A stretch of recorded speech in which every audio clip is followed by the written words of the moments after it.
इन दोस्तों, आज है हमारे राज्य दर्शन सीरीज का 11वां दिन। आई नो कि वीडियो लेट अपलोड हो रही है, थोड़ी प्रॉब्लम है। शादी ब्याह का जो सीज़न चल रहा है, इस वजह से ना घर के आसपास बहुत सारे बाजे बज रहे थे, तो मैं नई वीडियो रिकॉर्ड कर पा रहा था। ठीक है, उसके लिए मैं क्षमा प्रार्थी हूँ।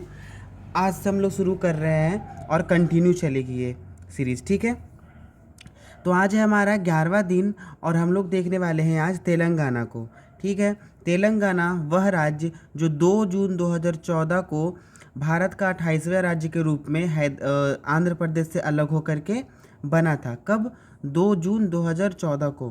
कहाँ इसकी राजधानी बनाई गई? हैदराबाद। अब तेलंगाना का अगर हम लोग मैप को देख ले थोड़ा सा, तो इसकी सीमा लगती है 1 नंबर पे। पेन का साइज मैं बड़ा करता हूँ, रुको थोड़ा आप लोग। ठीक है, अब ठीक है। तो अगर इसकी सीमा की बात करें तो एक सबसे पहले इसकी सीमा लगती है कर्नाटक से, दूसरे नंबर पे इसकी सीमा लगती है महाराष्ट्र से, और तीसरे नंबर पे इसकी सीमा लगती है छत्तीसगढ़ से, और चौथा स्टेट क्या है? आंध्र प्रदेश। उत्तर में कहो महाराष्ट्र, पूरब में छत्तीसगढ़, दक्षिण में आंध्र प्रदेश और पश्चिम में कर्नाटक। इन 4 राज्यों से इसकी तेलंगाना की सीमा लगती है। ठीक है, तेलंगाना जो राज्य का निर्माण किया गया, उसके लिए एक समिति बनाई गई थी, BN श्री कृष्ण समिति, 2010 में, और इसी समिति की सिफारिश पर तेलंगाना एक नया राज्य बना। ठीक है, 2 जून 2014 को। तेलंगाना में लोकसभा की सीटें दी गई 17, राज्यसभा की 7 सीटें दी गई, विधानसभा की यहाँ 119 सीटें हैं। और तेलंगाना चूँकि द्विसदनीय व्यवस्था वाला राज्य है, तो यहाँ पर विधान परिषद भी होगा, और वहाँ विधान परिषद की संख्या कितनी है? 40 है। जिले तेलंगाना में आपको 33 देखने को मिल जाएंगे। ठीक है, तेलंगाना एक ऐसा राज्य है जिसने भारत को दो राष्ट्रपति भी, एक राष्ट्रपति दिए और एक प्राइम मिनिस्टर दिया। वैसे तो जब ये राष्ट्रपति और प्रधानमंत्री बने थे, तब ये आंध्र प्रदेश को रिप्रेजेंट कर रहे थे, आंध्र प्रदेश से बिलोंग कर रहे थे। लेकिन अभी चूंकि तेलंगाना अलग स्टेट बन गया है, तो अभी जाकिर हुसैन भारत के तीसरे राष्ट्रपति और PV नरसिम्हा राव भारत के 9वें नंबर के प्राइम मिनिस्टर, इनको हम तेलंगाना राज्य से ही मानेंगे। ठीक है, PV नरसिम्हा राव जी ने ही LPG रिफॉर्म्स लाया था, लिबरलाइजेशन, प्राइवेटाइजेशन और ग्लोबलाइजेशन। ये क्या था? आर्थिक सुधारों का एक बहुत ही बड़ा कदम था, जो कि आया था किनके द्वारा लाया गया था? PV नरसिम्हा राव के द्वारा, भारत के 9वें नंबर के प्राइम मिनिस्टर, प्रधानमंत्री। और एक तेलंगाना ने जाकिर हुसैन जी को दिया राष्ट्रपति के रूप में, भारत के तीसरे राष्ट्रपति के रूप में। आगे बढ़ते हैं। ये जो PV सिंधु है वो हैदराबाद से है। चूँकि हैदराबाद पहले आंध्र प्रदेश का पार्ट था और अब तेलंगाना में चला गया है, तो हैदराबाद से जो लोग भी बिलोंग करते होंगे, वो अब तेलंगाना से ही बिलोंग करने लगेंगे, जाहिर सी बात है। तो PV सिंधु बैडमिंटन प्लेयर है, ओलंपिक में उन्होंने सिल्वर मेडल भी जीता है। वो जो बैडमिंटन प्लेयर है वो हैदराबाद की हैं, तो PV सिंधु भी तेलंगाना की ही मानी जाती हैं। ठीक है, आगे बढ़ते हैं। तेलंगाना के प्रतीक चिन्हों की बात करें तो राजकीय पशु यहाँ का जिंका है, जो कि हिरन की ही एक प्रजाति है। पक्षी की बात करें तो पाला पिता पक्षी है, जिसको इंडियन रोलर भी कहते हैं। पुष्प यहाँ का तंगेडू है। वृक्ष यहाँ का जम्मी चेट्टू है। फल आम का है। और खेल यहाँ का राजकीय खेल कबड्डी है। डांसेस की बात करें, कुछ नृत्य देख लेते हैं तेलंगाना के।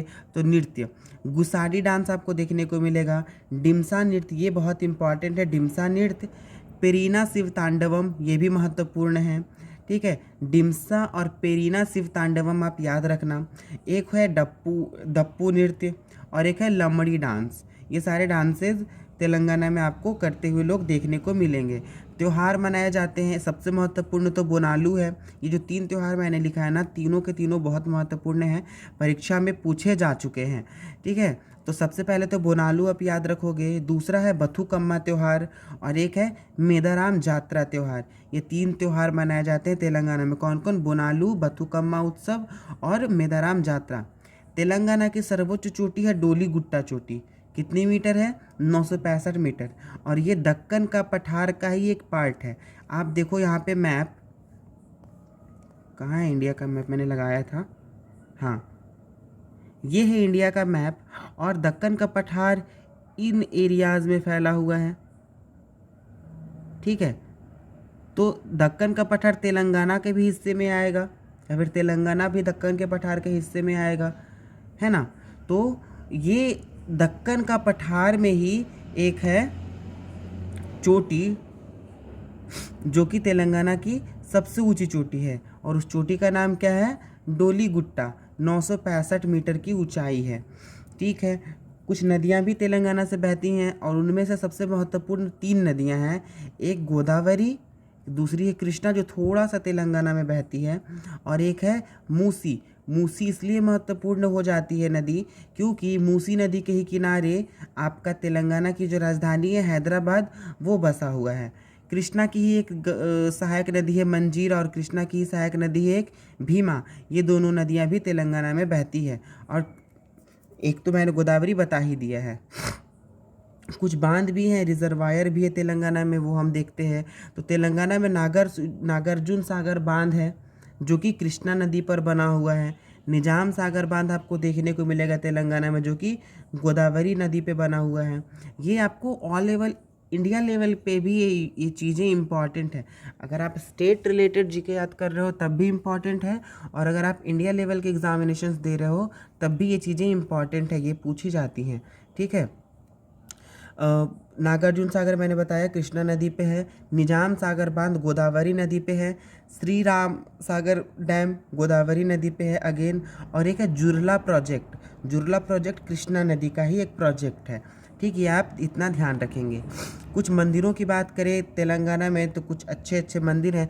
सबसे महत्वपूर्ण तो ये है कि हजार खंभा मंदिर कहाँ है, तेलंगाना में। किनका मंदिर है, तो रुद्रेश्वर स्वामी मंदिर का, रुद्रेश्वर स्वामी देवता हैं, उन्हीं का एक मंदिर है। भगवान शिव जी का ये मंदिर है।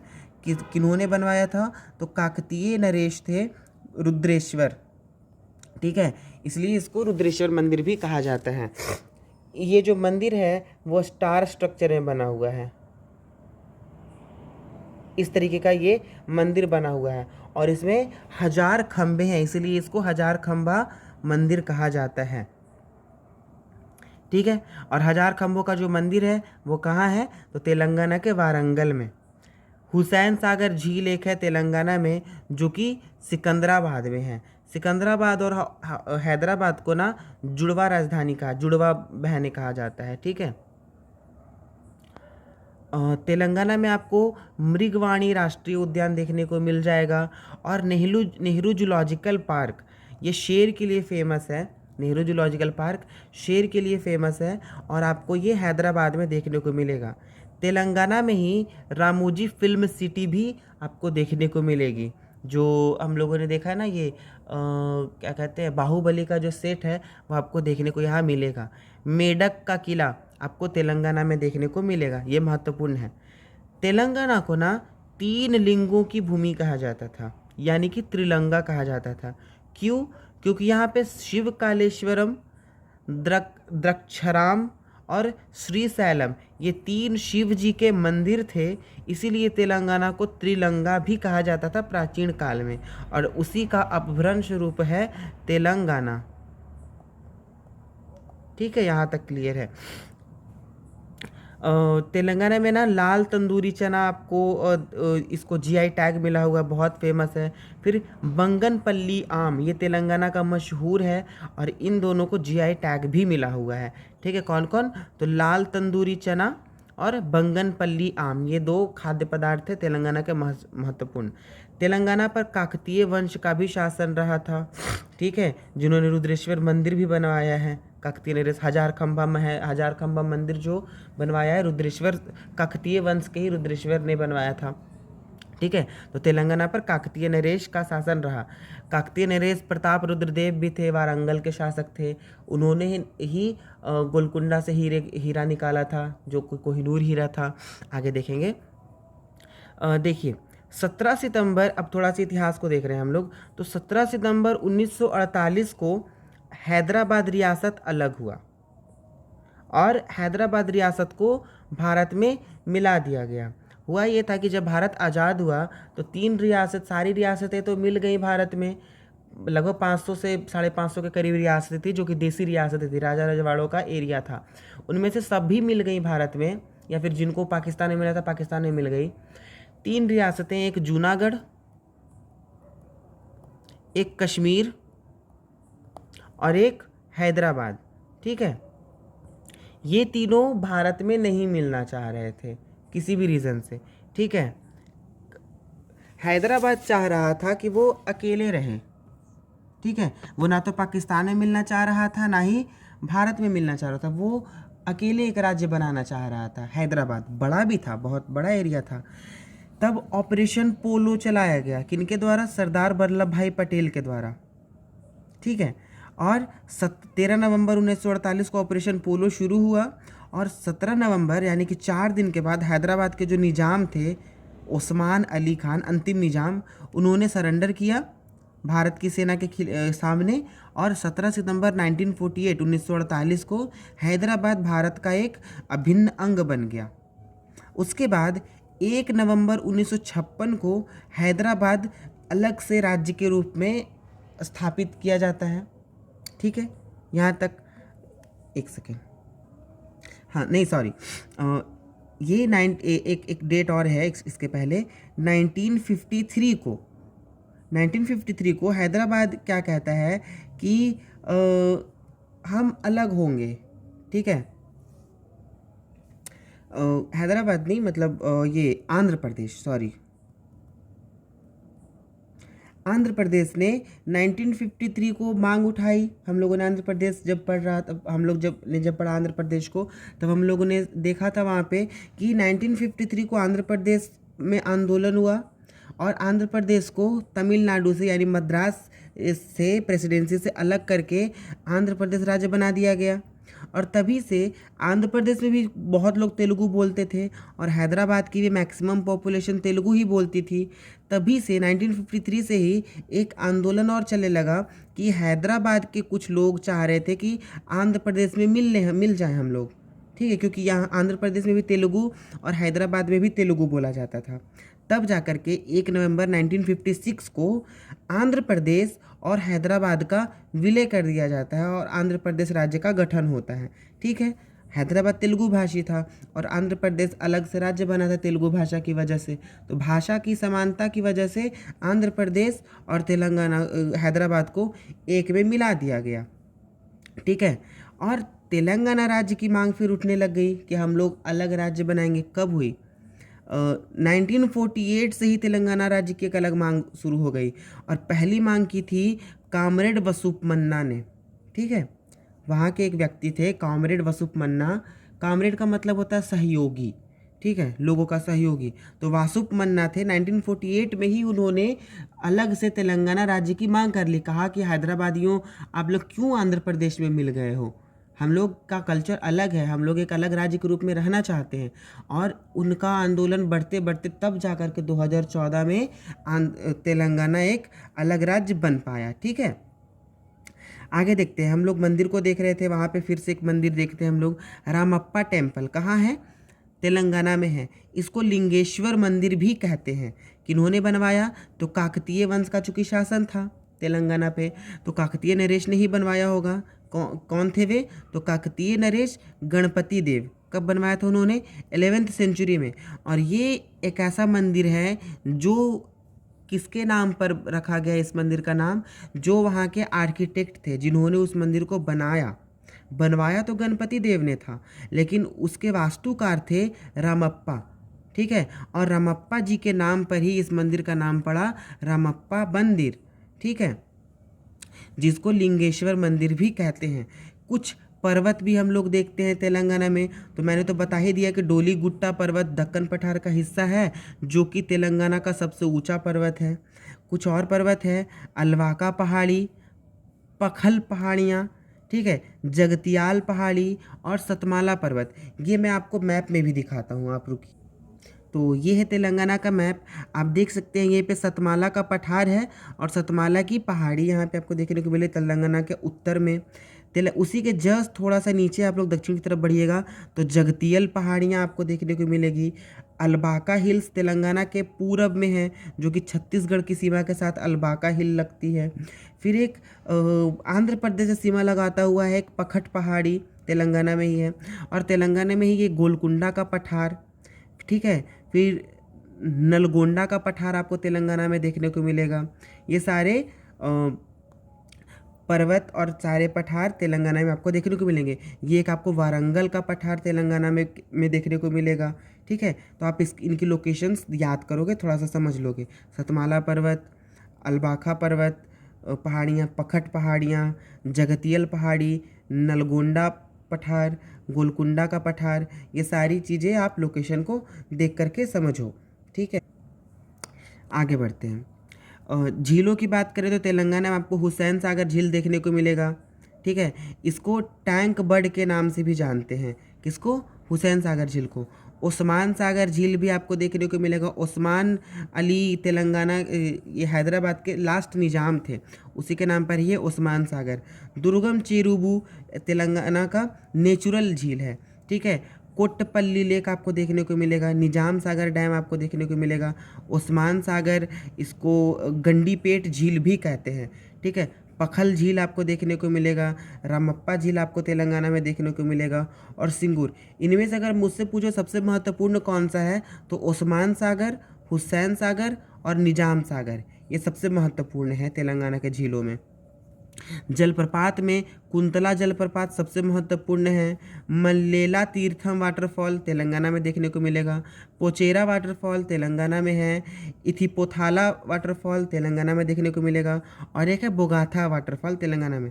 सबसे महत्वपूर्ण इसमें है कुंतला वाटरफॉल, बाकी आप ध्यान रखो ना रखो बात नहीं है, लेकिन कुंतला वाटरफॉल आपको याद रखना ही रखना है। जनजातियों की बात करें तो आपको सवारा जनजाति देखने को मिलेगी तेलंगाना में।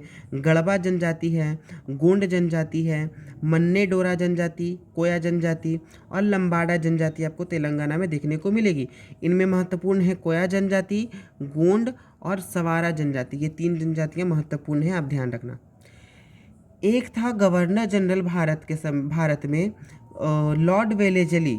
ठीक है, लॉर्ड वेलेजली ने 1798 में एक संधि लाई कि हम आपको सैन्य सहायता प्रस्तुत करेंगे, आप मेरे से सहायक संधि पर हस्ताक्षर कर लो। मतलब आप अपनी सेना नहीं रखोगे, हम आपको सैन्य सहायता देते रहेंगे बीच बीच में, और उस सैनिक सहायता के लिए आप हमको पैसे भी दोगे। ये था सिंपली सहायक संधि। किसने लाई थी? वेलेजली ने।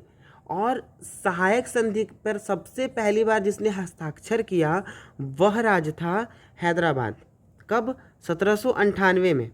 और वेलेजली ने जब सहायक संधि पर हस्ताक्षर करवाया हैदराबाद का, तो उस समय हैदराबाद पर निजाम कौन थे? तो निजाम अली खां का शासन चल रहा था। ठीक है, ये आप ध्यान रखना।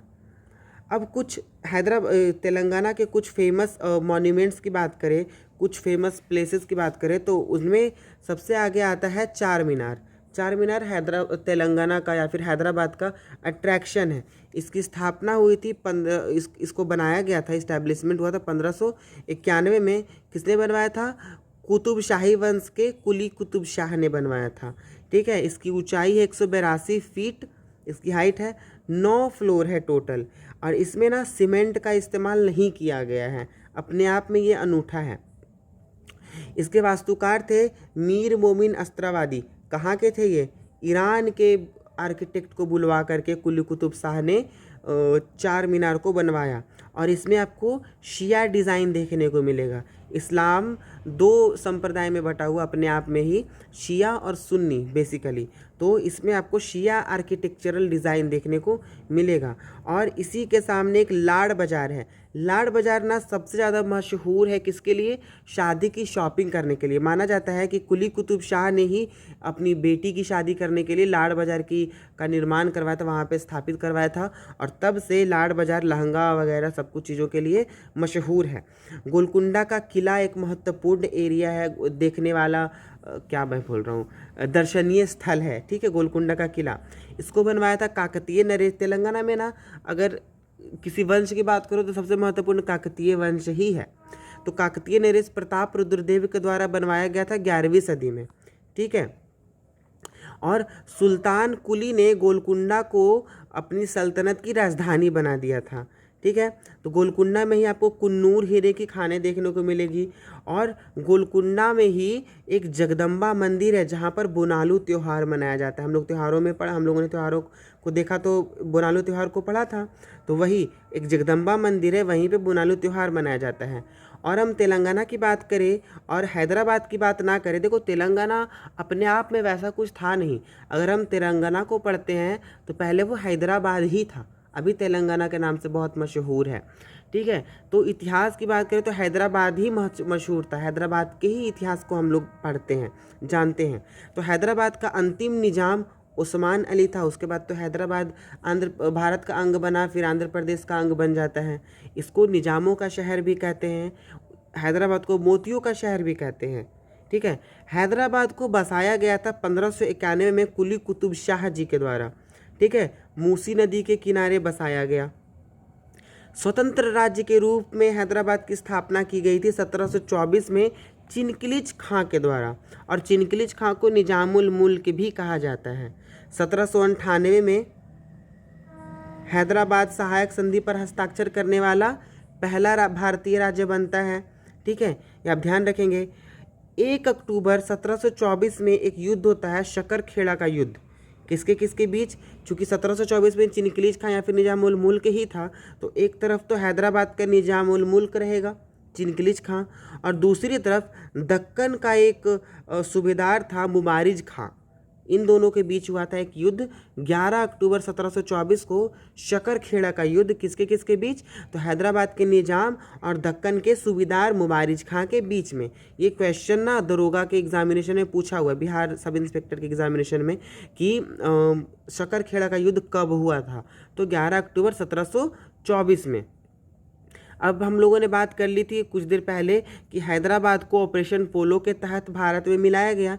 13 सितंबर 1948 को सरदार वल्लभ भाई पटेल जी ने ऑपरेशन पोलो की शुरुआत की, और 4 दिन के बाद ही उस्मान अली ने अपने घुटने टेक दिए भारतीय सेना के सामने, 17 सितंबर 1948 को। ठीक है।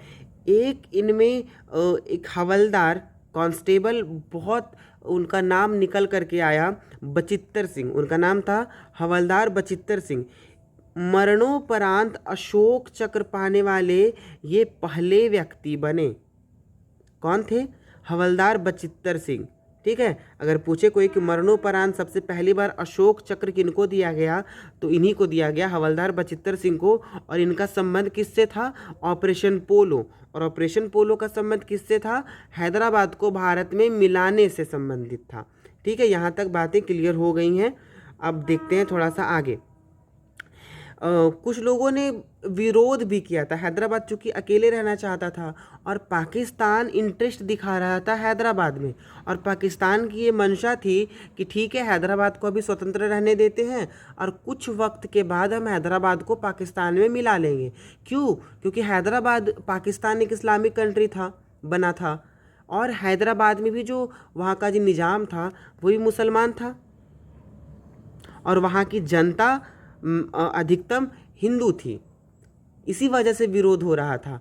तो वहाँ का जो पाकिस्तान की जो मंशा थी कि चूंकि निजाम हमारी ही कौम का है, तो कुछ वक्त के बाद, कुछ सालों के बाद हैदराबाद को हम अपने राज्य में मिला लेंगे।